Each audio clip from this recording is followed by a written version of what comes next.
जय हिंद दोस्तों, स्वागत है आप सभी का एक बार फिर से एक नई वीडियो के साथ। मैं आशीष पांडे आप सभी का स्वागत करता हूं। आज के वीडियो में हम लोग डिस्कस करने वाले हैं वैकल्पिक विषय हिंदी साहित्य के पाठ्यक्रम के बारे में। उम्मीद करता हूं कि यह वीडियो आप लोगों को पसंद आएगा।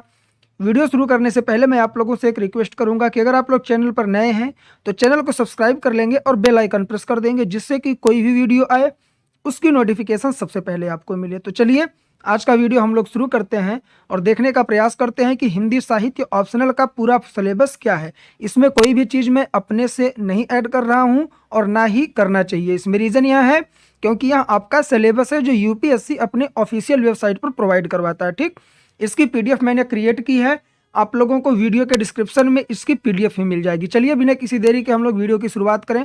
सबसे पहले हम लोग बात करेंगे फर्स्ट पेपर के बारे में। ठीक है, इसके तहत खंड क में हिंदी भाषा और नागरी लिपि का इतिहास आपको देखना है।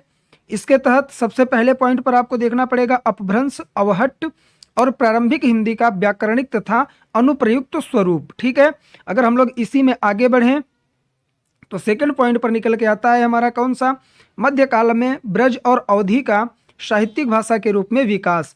देखिए बेसिकली इस खंड क में आपको जितनी भी चीज़ें मिलेंगी ना, वह हिंदी भाषा और नागरी लिपि के विकास के बारे में बात की जाएगी या फिर उसके इतिहास के बारे में बात की जाएगी। ठीक है, अगले पार्ट में जब खंड ख हम लोग पढ़ेंगे तो उसमें हिंदी साहित्य के इतिहास को पढ़ना है, इसलिए आपको इसको ध्यानपूर्वक देखना है और पीडीएफ जरूर आप लोग डाउनलोड कर लेंगे जो आपको डिस्क्रिप्शन में मिल जाएगी। ठीक है, इस वीडियो को लास्ट तक देखेंगे, हम लोग डिस्कस भी करेंगे इंपॉर्टेंट पॉइंट। थर्ड पॉइंट पर आता है सिद्ध एवं नाथ साहित्य, खुसरो, संत साहित्य, रहीम आदि कवियों और दक्कनी हिंदी में खड़ी बोली का प्रारंभिक स्वरूप। ये सब आपको पढ़ना है, यह आपका सिलेबस है। ठीक है, सिर्फ आप लोगों को देखते चलना है और चीज़ों को पॉइंट आउट करना है और नोट डाउन जरूर कर लीजिएगा। फोर्थ पॉइंट पर आता है 19वीं शताब्दी में खड़ी बोली और नागरी लिपि का विकास कैसे हुआ, हिंदी भाषा और नागरी लिपि का मानकीकरण क्या है, यह भी आप लोगों को देखना है। इसी के तहत अगर हम लोग छठवें पॉइंट की बात करें तो छठवां पॉइंट हमें बताता है कि स्वतंत्रता आंदोलन के दौरान राष्ट्रभाषा के रूप में हिंदी का विकास कैसे हुआ। सातवें पॉइंट पर आता है भारतीय संघ की राजभाषा के रूप में हिंदी का विकास कैसे हुआ। आठवें पॉइंट पर आपको देखना है हिंदी भाषा का वैज्ञानिक और तकनीकी विकास। ठीक, अब हम लोग आगे बढ़ते हैं, आता है हमारा नौवां पॉइंट। नौवें पॉइंट के तहत हमें क्या देखना है, हिंदी की प्रमुख बोलियां और उनका परस्पर संबंध क्या क्या है। जैसे कि हिंदी की बहुत सारी बोलियां होती है ना क्षेत्रीय तौर पर, किसी क्षेत्र में अलग भाषा बोली जाती है और किसी क्षेत्र में अलग बोली जाती है, तो उन सब का परस्पर संबंध कैसा है इसके बारे में आपको पढ़ना है। 10वें पॉइंट पर आपको पढ़ना है नागरी लिपि की प्रमुख विशेषताएं और उसके सुधार के प्रयास तथा मानक हिंदी का स्वरूप। ठीक, 11वें पॉइंट पर आपको पढ़ना है मानक हिंदी की व्याकरणिक संरचना। ठीक है, तो इस तरह से आप लोगों को खंड क में केवल और केवल हिंदी भाषा और नागरी लिपि के इतिहास के बारे में पढ़ना है। अगर हम लोग बात करें खंड ख के बारे में तो यहाँ हम लोग देखेंगे हिंदी साहित्य का इतिहास। अभी तक आप लोग क्या देख रहे थे, हिंदी भाषा और नागरी लिपि का इतिहास। अभी पेपर फर्स्ट ही चल रहा है। ठीक, पेपर फर्स्ट का खंड ख अब हम लोग देखने वाले हैं, अर्थात दूसरा पार्ट। चलिए, इसमें जो पहला पॉइंट है वह क्या है, हिंदी साहित्य की प्रासंगिकता और महत्व तथा हिंदी साहित्य के इतिहास लेखन की परंपरा कब से शुरू हुई, क्या है, यह सब आपको समझना है। उसके बाद जो मोस्ट इंपॉर्टेंट थिंग आती है वो है सेकंड पॉइंट। इसमें कहता है कि हिंदी साहित्य के इतिहास के निम्नलिखित चार कालों की साहित्यिक प्रवृत्तियां आपको पढ़नी है। वो कालखंड कौन कौन से हैं, वेरी इंपॉर्टेंट, इसे आप लोग ध्यान से देखिएगा। देखिए मैंने इसीलिए सारी चीजें हाईलाइट कर दी है जहां पर आपको फोकस करना चाहिए। सबसे पहले आदिकाल में आपको किस किस को पढ़ना है यह भी बताया गया है। सिद्ध, नाथ और रासो साहित्य, तीन साहित्य आपको पढ़ने हैं जिनके प्रमुख कवि भी बताए गए हैं। चंद बरदाई का साहित्य, खुसरो का, हेमचंद्र का और विद्यापति का। ठीक है, उसके बाद हम लोग देखें तो भक्ति काल पे आते हैं। भक्ति काल के तहत संत काव्यधारा पढ़ना है सॉरी, उसके बाद सूफी काव्यधारा, कृष्ण भक्ति धारा और राम भक्ति धारा भी आपको पढ़ना है। ठीक, आगे बढ़ते हैं हम लोग, भक्ति काल भी हो गया। उसके बाद भक्ति काल में जितनी भी काव्यधाराएं थी उनके कवि कौन कौन से पढ़ने हैं ये आपको ध्यान देना है। कबीर, जायसी, सूरदास और तुलसी, ये सब भक्ति काल के कवि हैं और इनकी रचनाओं को आपको पढ़ना है। रीति काल में अगर बात करें तो रीति काल के तहत रीति काव्य, रीतिबद्ध काव्य और रीति मुक्त काव्य पढ़ना है। और इसके जो प्रमुख कवि हैं केशव, बिहारी, पद्माकर और घनानंद। रीतिकाल के इन कवियों के द्वारा लिखी गई रचनाएं आपको पढ़नी है, जो रीति काव्य, रीतिबद्ध काव्य और रीति मुक्त काव्य के तहत आपको देखना है। आगे बढ़े हम लोग अगर, तो आगे हम लोगों को देखने के लिए मिलता है आधुनिक काल।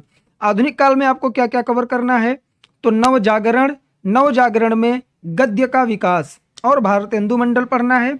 इसके तहत जो प्रमुख लेखक हैं आधुनिक काल के, भारतेंदु के बारे में पढ़ना है, बालकृष्ण भट्ट और प्रताप नारायण मिश्र के बारे में पढ़ना है। ठीक, ये सब कहाँ के कवि हैं, सॉरी लेखक हैं, तो यहाँ आधुनिक काल के हैं। ठीक, आगे बढ़ते हैं। उसके बाद आ जाती है आधुनिक हिंदी कविता की मुख्य प्रवृत्तियां, इसे भी आपको देखना है, मोस्ट इंपॉर्टेंट है, जिसके तहत छायावाद, प्रगतिवाद, प्रयोगवाद, नई कविता, नवगीत, समकालीन कविता और जनवादी कविता। ठीक, आगे बढ़ें अगर हम लोग इसी में देखें तो कौन कौन से कवि आपको पढ़ने हैं इसमें। ठीक है, तो वो हैं मैथिली शरण गुप्त, जयशंकर प्रसाद, सूर्यकांत त्रिपाठी निराला, महादेवी वर्मा, रामधारी सिंह दिनकर, सच्चिदानंद हीरानंद, वात्स्यायन अज्ञेय, गजानन माधव, मुक्तिबोध, नागार्जुन। ठीक, इतने कवियों को आपको पढ़ना है। अगर हम लोग आगे बढ़ें, थर्ड पॉइंट इसका निकल के आता है खंड ख का, वह है कथा साहित्य। ठीक, इसके तहत सबसे पहले उपन्यास और यथार्थवाद पढ़ना है।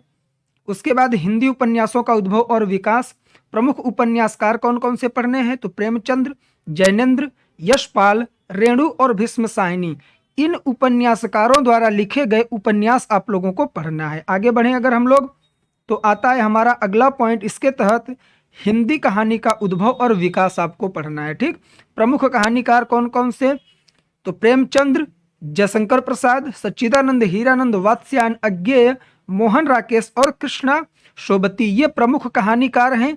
इनकी कहानियों को आपको पढ़ना है। आगे सोर्सेज भी बताए जाएंगे जब मैं अगला वीडियो आप लोगों को दूंगा, कौन सा, हिंदी साहित्य ऑप्शनल के बुक लिस्ट का। ठीक है, यह पूरा का पूरा आपका यूपीएससी और किसी भी स्टेट पीसीएस के लिए हिंदी साहित्य वैकल्पिक विषय के लिए सिलेबस हम लोग डिस्कस कर रहे हैं। ठीक, आगे बढ़ते हैं। और हाँ, इसी वीडियो के डिस्क्रिप्शन में आप लोगों को इसका पूरा पीडीएफ मिल जाएगा और इसके डिस्क्रिप्शन में जो अगला वीडियो आएगा उसकी भी लिंक भी मैं डाल दूंगा 1-2 दिन के बाद। ठीक, तो वो आप लोग देख लेंगे। चलिए आगे बढ़ते हैं। इसी के तहत आपको सच्चिदानंद हीरानंद, वात्स्यायन अज्ञेय, मोहन राकेश, कृष्णा सुभती आप लोगों ने देख लिया। चौथे पॉइंट पर आता है नाटक और रंगमंच। इसके तहत हिंदी नाटक का उद्भव और विकास, प्रमुख नाटककार अब आप लोगों को देखना है कि किन नाटककारों के द्वारा लिखे गए नाटक आपको पढ़ने हैं, वो कौन कौन हैं, भारतेंदु, जयशंकर प्रसाद, जगदीश चंद्र माथुर, राम कुमार वर्मा और मोहन राकेश। ठीक, उसके बाद हिंदी रंगमंच का विकास भी आपको देखना है उसी के तहत। फिर पांचवें में आपका आता है आलोचना। अब देखिए, जिस चीज की आप अच्छाइयां बताएंगे, उसके गुण बताएंगे, तो दोष और बुराइयां भी बताना पड़ता है, इसी को आलोचना बोलते हैं। ठीक, तो इसके तहत आपको पांचवें पॉइंट में क्या पढ़ना है, हिंदी आलोचना का उद्भव और विकास, सैद्धांतिक, व्यवहारिक और प्रगतिवादी। देखिए यहां समझने वाली चीज है, हिंदी की आलोचना का उद्भव और विकास सैद्धांतिक, व्यवहारिक, प्रगतिवादी रूप में आपको पढ़ना है। ठीक है, साथ ही मनोविश्लेषणवादी आलोचना और नई समीक्षा को भी आपको ध्यान देना है।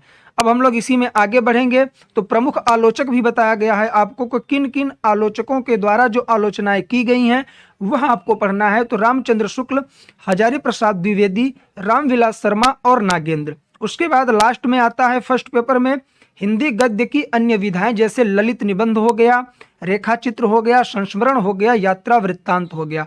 यह सारी चीजें आपको पढ़नी है। यहाँ पर इंड होता है हमारा पेपर फर्स्ट, यहाँ से शुरू होता है हमारा सेकेंड पेपर। ठीक है, द्वितीय प्रश्न पत्र। अब इसमें आपको इंपॉर्टेंट चीजें हाईलाइट करनी पड़ेंगी। ठीक, ध्यान से देखिएगा। सेकेंड पेपर के तहत आपको क्या करना है, इस प्रश्न पत्र में निर्धारित मूल पाठ्य पुस्तकों को पढ़ना अपेक्षित होगा। यहीं तक पहले समझिए आप लोग, मतलब कि इसमें कुछ किताबें आप लोगों को बताई जाएंगी कि इन पाठ्य पुस्तकों को आपको पढ़ना है। ठीक, और ऐसे प्रश्न पूछे जाएंगे जिनसे अभ्यर्थी की आलोचनात्मक क्षमता की परीक्षा हो सके। अब यहीं पर आप लोगों को आलोचना करने की शक्ति आपकी क्या है, यह एग्जामिनर के द्वारा या फिर यूपीएससी के द्वारा परखा जाएगा। ठीक, क्योंकि आप एक सिविल सर्वेंट बनने जा रहे हैं, तो क्या आप किसी भी चीज में जिसमें आप गुण देखते हैं, क्या उसके दोषों के बारे में भी आप बता सकते हैं? ये सारी चीजें आपसे पूछी जाएंगी। उसके तहत खंड क आता है हमारा, खंड क में आता है हमारा पद्य साहित्य। ठीक, अब ध्यान दीजिएगा, अगले में गद्य साहित्य आएगा। अब पद्य साहित्य के तहत हमें किन किन कवियों और उनकी रचनाओं को पढ़ना है? तो सबसे पहले हमें पढ़ना है कबीर की कबीर ग्रंथावली। कबीर ग्रंथावली का भी आरंभिक केवल 100 पद, जिसका संपादन श्याम सुंदर दास ने किया। दूसरे पर आते हैं सूरदास। सूरदास की एक रचना है भ्रमर गीत सार। इसके आरंभिक 100 पद, जिसका संपादन रामचंद्र शुक्ल ने किया है। ये बेसिकली इतना ही आपको पढ़ना है। अब ऐसा नहीं है कि आप कबीर ग्रंथावली पूरी पढ़ने लग जाएं, भ्रमर गीत सार पूरा पढ़ने लगें, ऐसा बिल्कुल नहीं करना है। जितना इसमें बताया गया है, जैसे कि यहाँ पर 100 पद बताया गया है, तो आपको केवल 100 पद ही पढ़ना है, इसके आगे नहीं बढ़ना है। फिर तीसरे पर तुलसीदास की रामचरितमानस, उसमें भी सुंदर कांड आपको पढ़ना है। ठीक, इन्हीं तुलसीदास की रचना है कवितावली, जिसमें उत्तरकांड आपको पढ़ना है। आगे बढ़ें तो मलिक मोहम्मद जायसी आ जाते हैं। इनकी रचना है पद्मावत, जिसके तहत सिंघल द्वीप खंड और नागमती वियोग खंड आपको पढ़ना है, जिसका संपादन श्याम सुंदर दास ने किया है। इस पूरे वीडियो का PDF आपको डिस्क्रिप्शन में मिलेगा। अगर आपने अभी तक वीडियो को लाइक नहीं किया है तो लाइक जरूर कर देंगे, ठीक, और दोस्तों में शेयर कर दें जिन्हें इस वीडियो की जरूरत है। फिर हम लोग पढ़ेंगे बिहारी के बारे में। बिहारी रत्नाकर, आरंभिक 100 पद या 100 दोहे, जिसका संपादन जगन्नाथ दास रत्नाकर ने किया था। ठीक है, आगे बढ़ते हैं हम लोग। फिर आ जाता है हमारा 6वां पॉइंट, जिसके तहत 6वें कवि हैं मैथिली शरण गुप्त। उनकी रचना है भारत भारती, मोस्ट इंपॉर्टेंट है, इसे पढ़ लीजिएगा।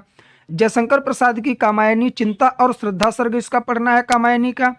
आगे बढ़ते हैं। यहाँ पर आपको बेसिकली यह बताया जा रहा है कि कितने कवि आपको पढ़ने हैं और उनकी कौन कौन सी रचनाएं पढ़नी है। ठीक, फिर यहाँ से आपको देखना है किसी सूर्यकांत त्रिपाठी निराला को राग विराग, जिसके तहत राम की शक्ति पूजा और कुकुरमुत्ता आपको मोस्ट इंपॉर्टेंट करके पढ़ना है, जिसका संपादन रामविलास शर्मा ने किया है।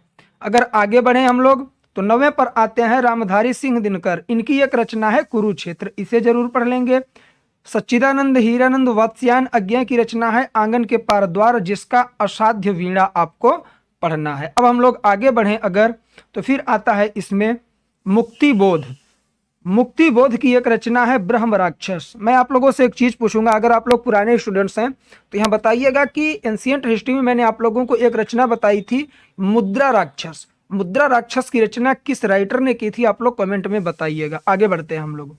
नागार्जुन है एक कवि, उनकी रचना है बादल को घिरते देखा है। अकाल और उसके बाद हरिजन गाथा, ये रचनाएं उनकी पढ़नी है। ठीक है, ये पूरा का पूरा सिलेबस कवर हो रहा है और यहाँ मैंने अपने आप से कुछ नहीं डाला है, पूरी UPSC के ऑफिशियल वेबसाइट पर ये चीजें हमें मिली हैं। चलिए, सेकंड पार्ट आता है खंड ख। इसके तहत अब गद्य साहित्य पढ़ना है। क्यों? क्योंकि पहले में आप लोगों ने पद्य साहित्य पढ़ा, अब गद्य साहित्य। इसके तहत अब लेखक मिलेंगे आपको। अभी तक आपने कवियों और उनकी रचनाओं को देखा था। सबसे पहले भारतेंदु का भारत दुर्दशा पढ़ना है, मोहन राकेश का आषाढ़ का एक दिन। उसके बाद आगे बढ़ें अगर हम लोग तो रामचंद्र शुक्ल की रचना पढ़नी है चिंतामणि भाग 1। कविता क्या है? श्रद्धा भक्ति। ठीक, रामचंद्र शुक्ल की। उसके बाद निबंध निलय में अगर आप लोग आ जाएंगे तो निबंध निलय के तहत आपको बहुत सारी चीजें पढ़नी है, जैसे संपादक डॉक्टर सत्येंद्र, बालकृष्ण भट्ट, प्रेमचंद्र, गुलाब राय, हजारी प्रसाद द्विवेदी, रामविलास शर्मा, अज्ञेय और कुबेरनाथ राय, इनका निबंध निलय आपको पढ़ना है। ठीक है, आगे बढ़ते हैं। मुंशी प्रेमचंद्र की आपको कौन सी बुक पढ़नी है? तो गोदान। प्रेमचंद्र की सर्वश्रेष्ठ कहानियां, जिसका संपादन अमृत, देखिए अमृत राय ने एक पुस्तक का संपादन किया है जिसका नाम है प्रेमचंद्र की सर्वश्रेष्ठ कहानियां। इसके तहत आपको गोदान पढ़ना है। ठीक, आगे बढ़ते हैं। प्रसाद की स्कंदगुप्त नाम की एक क्या है? रचना है, इसे पढ़ना है। फिर आ जाते हैं हम लोग 7वें पॉइंट पर, तो यशपाल की दिव्या नामक एक रचना है। 8वें पर फणीश्वर नाथ रेणु का मैला आंचल है, मोस्ट इंपॉर्टेंट है, जरूर पढ़ लीजिएगा। इसे मैं बार बार कहूँगा क्योंकि यह आपके बेसिक नॉलेज के लिए भी कंपलसरी है चीज़। फिर मन्नू भंडारी की महाभोज। इसके बाद अगर आगे बढ़ें तो आपको सिर्फ एक रचना मिलेगी, किसकी? राजेंद्र यादव की। राजेंद्र यादव की जो रचना है उसका नाम है एक दुनिया समांतर सभी कहानियां। इन्होंने क्या किया है? संपादन किया है, किसका? एक दुनिया समानांतर सभी कहानियां। तो ये था आज का वीडियो। उम्मीद करता हूं कि यह वीडियो आप लोगों को पसंद आया होगा। अगर वीडियो पसंद आए तो दोस्तों में शेयर कर दीजिएगा। अगर आप लोगों ने अभी तक चैनल को सब्सक्राइब नहीं किया है तो सब्सक्राइब कर लेंगे। और ये आप सबको पता है, यह एक ऐसा प्लेटफार्म है जहां पर आप लोगों के लिए हिंदी माध्यम से सारे content free of cost provide किए जाते हैं। तो चलिए आज के लिए बस इतना ही। यहाँ पर इसका इंट्रोडक्शन भी लिखा है। सभी एक दिवसीय परीक्षाओं की तैयारी करें, बिल्कुल निःशुल्क रूप से घर बैठे जुड़े हमारे चैनल से इसी तरह के वीडियो देखने के लिए। अभी तक हम लोगों ने कितने 12 या फिर 14, आई थिंक 12 या फिर 14 या 15 प्लेलिस्ट हम लोग कवर कर चुके हैं। कितने 15 प्लेलिस्ट हमारी बन गई है सब्जेक्ट की। आप लोग जाकर उसे देखिएगा और आप लोग जैसे ही एक भी वीडियो प्ले करके देखेंगे तो वहां पर पूरा का पूरा मटेरियल दिया जा रहा है और नोट्स भी बनवाया जा रहा है। तो चैनल से जुड़िए और इस फ्री ऑफ कॉस्ट पूरे प्रोग्राम का आप लोग लाभ उठाइए। चलिए मिलेंगे नेक्स्ट वीडियो में, तब तक के लिए जय हिंद, जय भारत, बाय बाय।